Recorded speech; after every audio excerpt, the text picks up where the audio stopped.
بسم اللہ الرحمن الرحیم۔ السلام علیکم۔ آپ دیکھ رہے ہیں ڈی ڈی پی اینالیٹیکا۔ آج خواجہ آصف صاحب نے ایک پریس کانفرنس کی اور یہی بہانہ بنایا کہ پی ٹی آئی نے شہداء کی بڑی ان کی تعظیم نہیں کی، ان کے خلاف بہت ساری نازیبا باتیں کی ہیں، اور اس طرح کے الزامات اور چند ایک اور الزامات جن کا میں بعد میں ذکر کرتا ہوں۔ ایک چیز تو واضح ہے کہ جو بھی شخص شہداء کے بارے میں غلط زبان استعمال کرے، میں سمجھتا ہوں کہ وہ لازماً اس کو سزا ملنی چاہیے قانون کے مطابق۔ بنیادی وجہ یہ ہے کہ کسی بھی شخص، کسی بھی انسان کے پاس اس کی جان سے زیادہ عزیز کوئی چیز نہیں ہوتی۔ جان سب سے قیمتی چیز ہے، اور اگر وہ اپنی سب سے قیمتی چیز قربان کر دیتا ہے، اور وہ بھی صرف اور صرف اپنے ہم وطنوں کے دفاع کے لیے کہ ان کو محفوظ بنا دیا جائے، ان کی حفاظت ہو جائے، تو اس سے بڑا احسان اور کیا ہو سکتا ہے؟ یہ احسان فراموشی بھی ہے، غیر اخلاقی عمل بھی ہے۔ مجھے پتہ ہے، میں اپنی سروس میں یہ چیزیں دیکھ چکا ہوں۔ دل پہ بہت گزرتی ہے یہ چیز، بہت بری لگتی ہے، بڑی تکلیف دہ ہوتی ہے جب آپ کی قربانیوں کو کوئی رکیت دے، روند دے، یا ان کے اوپر بجائے شکر گزاری کے وہ آپ کو برا بھلا کہے۔ اس وجہ سے یہ ایک قابل مذمت عمل ہے۔ اب ان سے ریلیٹڈ چیزیں آگے آتی ہیں، اس پہ بات کرتے ہیں۔ پھر یہ بھی قصہ ہے کہ بہت سارے لوگ بہت ساری ایسی باتیں کرتے رہے جن سے افواج میں کہا جاتا ہے کہ آپ رینک اور فائل کے درمیان ایک کنفرنٹیشن کھڑی کرنا چاہتے ہیں، جس سے فوج میں بغاوت کا۔ بالکل یہ چیزیں غلط ہیں، ہونی نہیں چاہیے۔ کوئی ایسی بات ہمیں کرنی نہیں چاہیے جس سے کہ کوئی ایسا عنصر، ایسی صورتحال نظر آئے کہ بغاوت ہو سکتی ہے۔ بغاوت افواج پاکستان میں ہوتی نہیں، بددلی ضرور ہوتی ہے ان چیزوں سے۔ جب آپ اختلافات کھڑے کرتے ہیں تو اس سے بددلی ہوتی ہے۔ پاکستان آرمی کوئی ایسی کوئی چھوٹی موٹی کسی افریقی ملک کی فوج نہیں ہے کہ یہاں پہ کوئی بات کر دے تو اس کے بعد بغاوت نہیں ہوتی۔ یہ انتہائی ڈسپلنڈ فورس ہے، اور جو چیف آف آرمی سٹاف کو اپنا مائی باپ سمجھتی ہے، اپنا لیڈر سمجھتی ہے، اور اس کے کوئی بھی ہو چیف آف آرمی سٹاف، اس کے اوپر ایک بالکل آنکھیں بند کر کے اپنا فیتھ رکھتی ہے۔ یہ ایسی کوئی ایری غیری فوج نہیں ہے کہ جو جی چاہے کہہ دے اور اس کے بعد یہاں کو بغاوت کا سما ہو جائے۔ نہیں، انتہائی ڈسپلن فورس ہے۔ لوگ اپنے جذبات کا بعض دفعہ اظہار کرتے ہیں، اختلافات بھی ہوتے ہیں، لیکن آخری حکم آپ کے کمانڈر کا ہوتا ہے۔ وہ آپ کا جی او سی ہو، وہ کور کمانڈر ہو، یا وہ چیف آف آرمی سٹاف ہو، وہ سب سے مقدم ہے۔ آخری حکم اس کا۔ اس کے بعد کوئی لے دے نہیں ہوتی کہ آپ نے یہ کہا تو میں یہ نہیں کرتا۔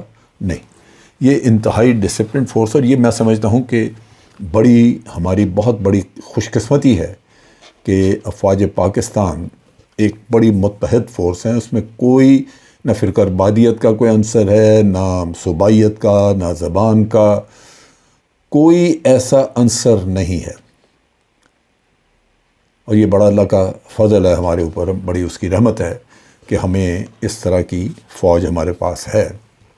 خواجہ آصف نے یہ کہا، انہوں نے 17 کہا جی اکاؤنٹس انڈیا سے چل رہے تھے، اور جو یہاں پہ پی ٹی آئی کے بھی لوگ تھے جو کر رہے تھے۔ پی ٹی آئی کے لوگ پاکستان میں بالکل ان کو پکڑیں، ان کو چیک کریں، اگر انہوں نے یہ حرکت کی ہے اور وہ ان کو کنفرنٹ کیا جائے تو پھر ان کے خلاف ایکشن ہو سکتا ہے، وہ تو کوئی ایسا مسئلہ نہیں ہے۔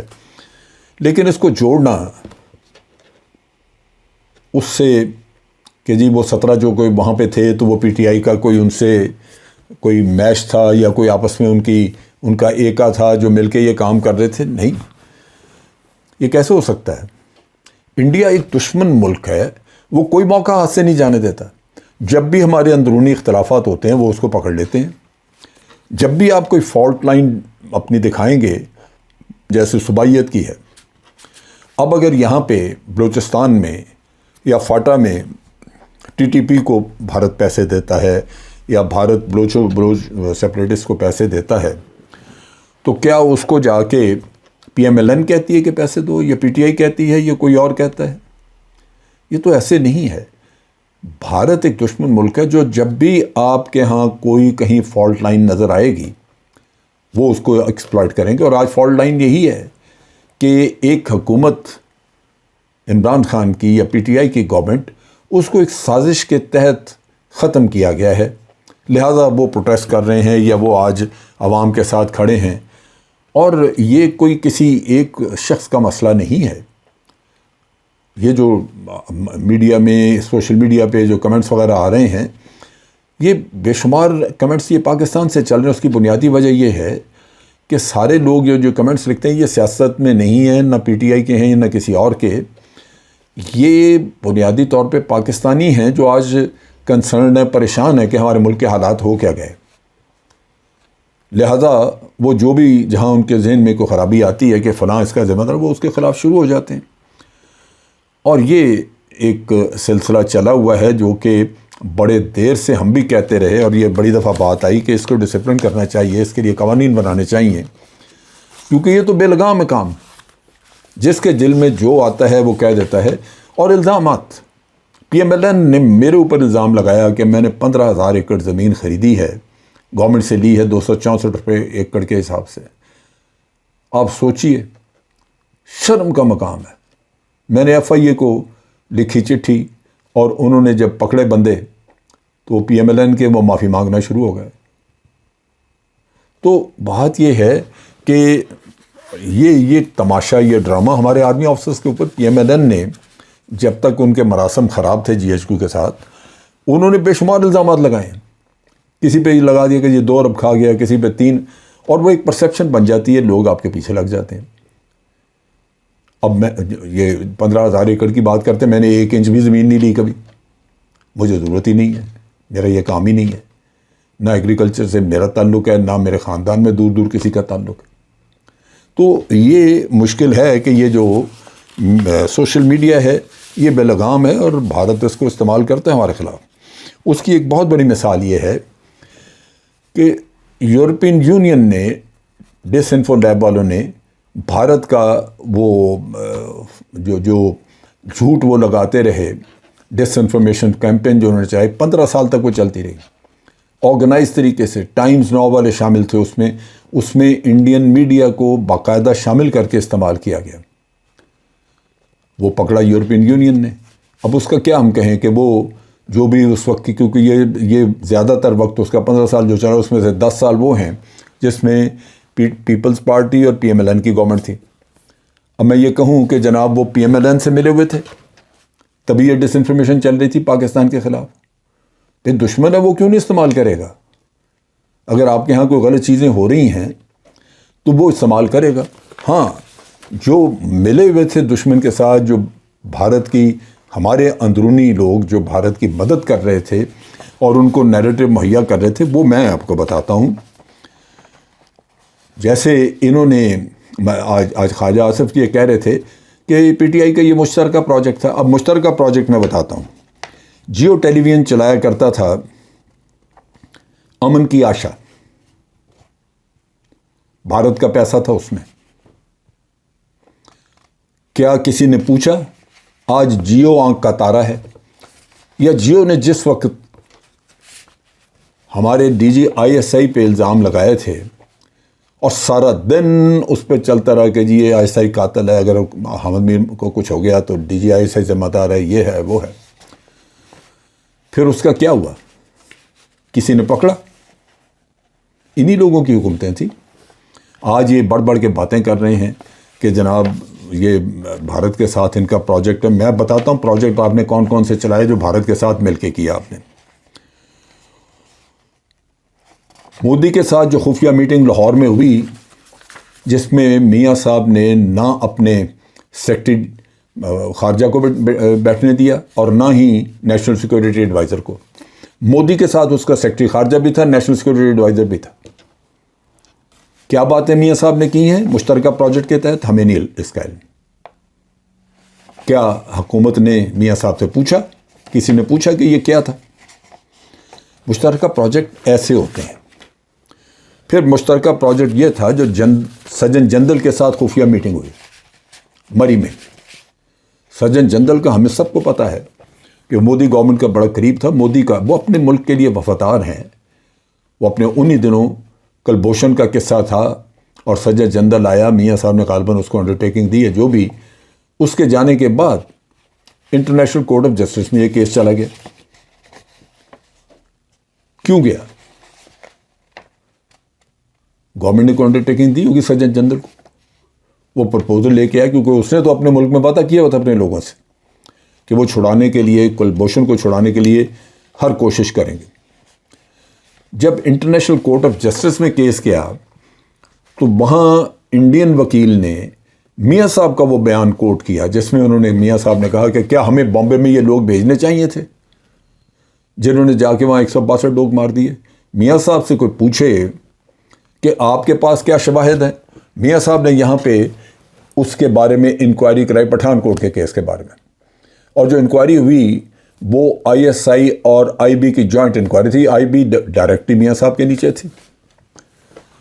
باوجود اس کے کہ یہ ٹیم جو ہم نے بھیجی تھی انڈیا جا کے سارا انویسٹیگیٹ کرنے کے, وہ وہاں سے واپس آئے اور انہوں نے کہا کہ کوئی ایسا شواہد ہمیں نہیں ملا جس سے یہ کہا جا سکے کہ ہم پاکستان کی کوئی آفیشیل اس میں تھی انوالومنٹ. اور ادھر میاں صاحب ہیں کہ وہ اپنے لوگوں پہ الزام, اور گجرانوالہ میں جا کے ایک FIR بھی درج کروا دی. وہ جب تحقیقات ہوئی تو پتہ چلا کہ بھائی یہ جو ہمارے بیوقوف لوگ جا کے افغانستان میں جہاد کے لیے جاتے ہیں ان کو یہ پکڑ لیتے ہیں, یہاں سے ان کو لے کے جاتے ہیں لیور کر کے. انڈین ایجنٹ 2-3 چھوڑے ہوئے تھے جو لوگوں کو بھرتی کرا کرو کے لے کے ادھر جا کے, تو وہ کسی کو بگرام جیل میں بند کر دیا, کسی کو ویسے رکھ لیا. ان کو یوز کرتے تھے فالس فلیگ آپریشن کے لیے, ان کو لے جاتے تھے, ان کو کہتے تھے کہ تم ابھی کراس کرو گے بارڈر اور جاؤ گے, یہ ہے جس پہ جا کے تم نے حملہ کرنا ہے, یہ ہے وہ. فالس فلیگ آپریشن ہمارے لوگوں سے کرواتے رہیے. اس وقت تحقیقات میں پتہ چلا کہ 245 کے قریب لوگ ہیں جو انہوں نے رکھے ہوئے ہیں مختلف جگہوں پہ, ان کو استعمال کریں گے. اس کے بعد پھر پتہ چلا اسی تحقیق کے دوران کہ ایک واقعہ گجرات میں ہونے والا ہے. اگر پاکستان ملوث ہوتا تو کبھی اس کو اجیت دوول کو ٹیلی فون کر کے بتاتے ہم کہ جناب یہ واقعہ گجرات میں ہونے والا ہے, یہ لوگ ہمیں 10 میں سے 6 کے نام ہمیں پتہ چلے تھے, ان کو بتایا. ان سب چیزوں کے باوجود میاں صاحب کا نالج نہیں تھا. اس کے باوجود کیونکہ میاں صاحب لگاتار سازشیں کرتے رہے فوج پاکستان کے خلاف, ان کے بے شمار بیانات ہیں گھٹیا ترین. انہوں نے انڈین میڈیا کو تقریر کرتے ہوئے کہا کہ کارگل جو آپریشن تھا یہ بالکل ٹھیک کہا تھا مجھے واجپئی صاحب نے کہ ان کو پیٹھ سے پیچھے چھرا گھونپ دیا ہم نے, یعنی اپنے لوگوں کو کہہ رہے ہیں کہ آپ نے چھرا گھونپا. تو جو وہ سیاچن پہ آئے تھے جب پاکستان وہاں پہ تھا ہی نہیں, انہوں نے آ کے قبضہ کیا, تو اس کا میاں صاحب نے ان کو بتایا کہ آپ نے چھرا گھونپا ہمیں.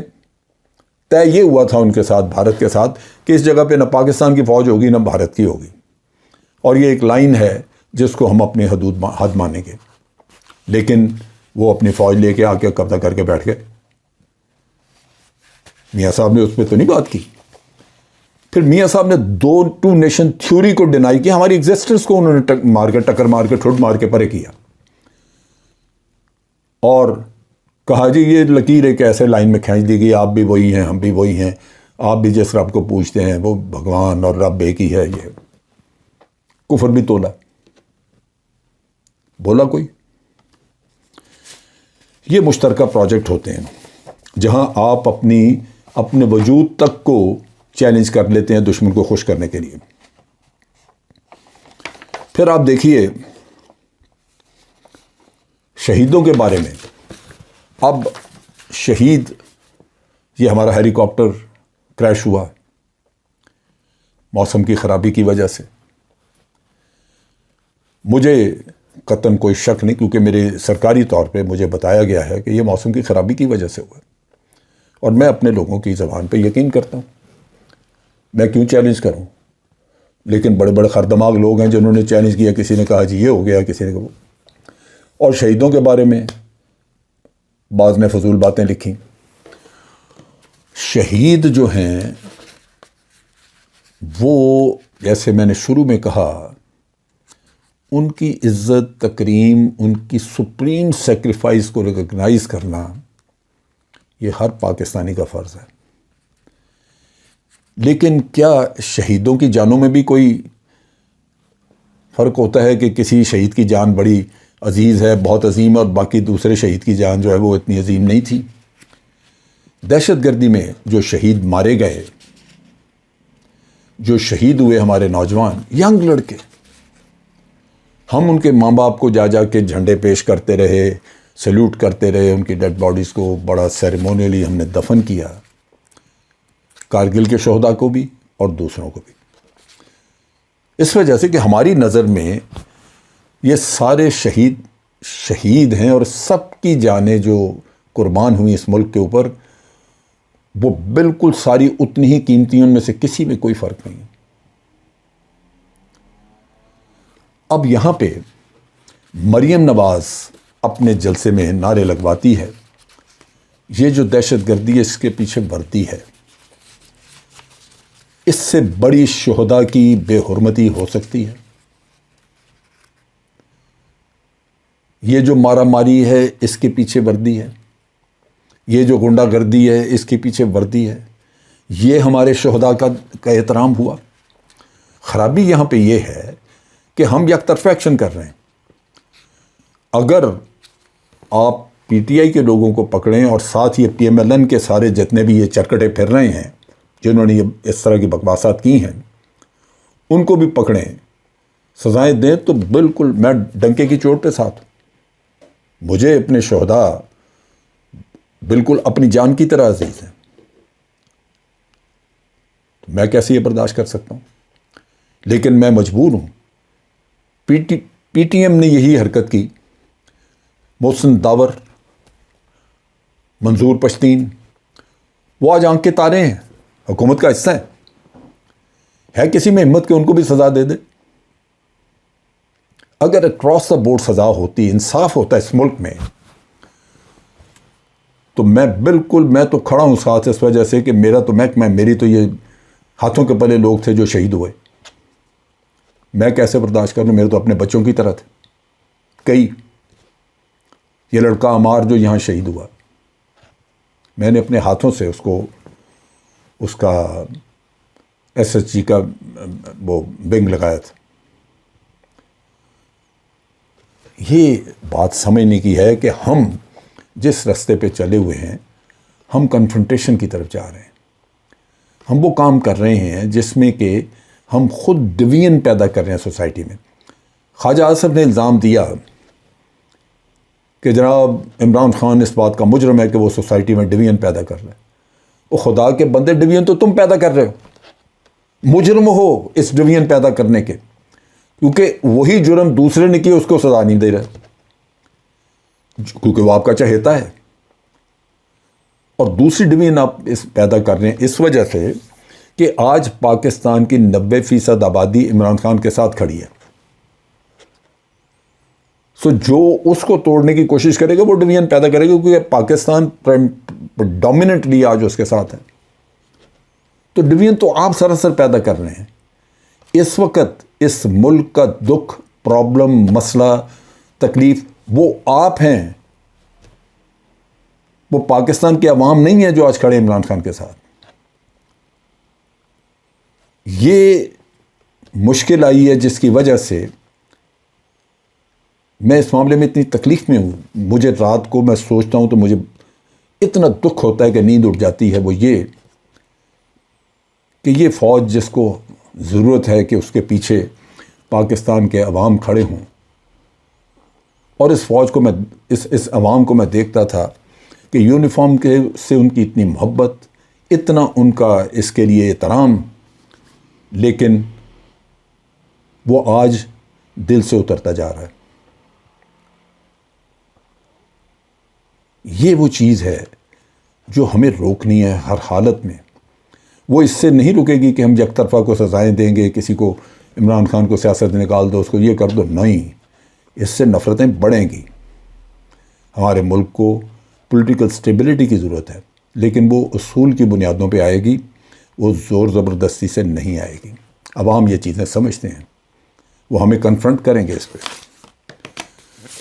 اس کے ساتھ ساتھ آخر میں ایک بات میں انہی کی، یہ جو ہمیں پاکستان کے عوام کو تانا دے رہے ہیں، لوگوں کو کہہ رہے ہیں کہ یہ ڈویژن کریٹ کر رہے ہیں، میں ان کی بھی مکاری کی ایک بات جو مجھے اطلاع ملی ہے میں سامنے رکھنا چاہتا ہوں۔ پیٹرول کی قیمت انہوں نے 5 روپے پر لیٹر بڑھا دی، جبکہ مجھے پتہ یہ چلا ہے کہ وزارت پیٹرولیم جو ہے وہ جو سمری تیار کروا رہے تھے، وہ سمری 15 روپے پیٹرول پر لیٹر کم کرنے کی سمری تھی، اس وجہ سے کہ پوری دنیا میں پیٹرول کی قیمتیں کم ہوئی، اور جب آپ بڑھتی ہے تو بڑھاتے ہیں، پھر کم ہو رہی ہے تو آپ ساری دنیا کو نظر آ رہا ہے، اس کو کم کرنا تھا انہوں نے۔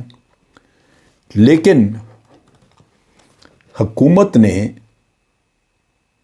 منسٹری کو کہا کہ نہیں، آپ 5 روپے قیمت بڑھا دیں، اور یہ اختراع سننے میں آ رہا ہے کہ یہ مریم نواز کی تھی۔ اس لیے اس نے یہ کیا کہ اگر میاں نواز شریف آتے ہیں اس مہینے کے آخر تک یا اگلے مہینے کے درمیان، تو 15 جو کہ کم کروانا چاہ رہے تھے منسٹری والے، اور 5 جو بڑھائے گئے، مل کے 20 روپے بنتے ہیں۔ میاں صاحب کے آنے پہ ان کی شان میں یہ اعلان ہوگا کہ 20 روپے پیٹرول پر لیٹر قیمت کم کر دی گئی ہے، اور کہا جائے گا کہ میاں صاحب بڑے ناراض باز کوئی نہیں، یہ گیم مل کے چل رہی ہے۔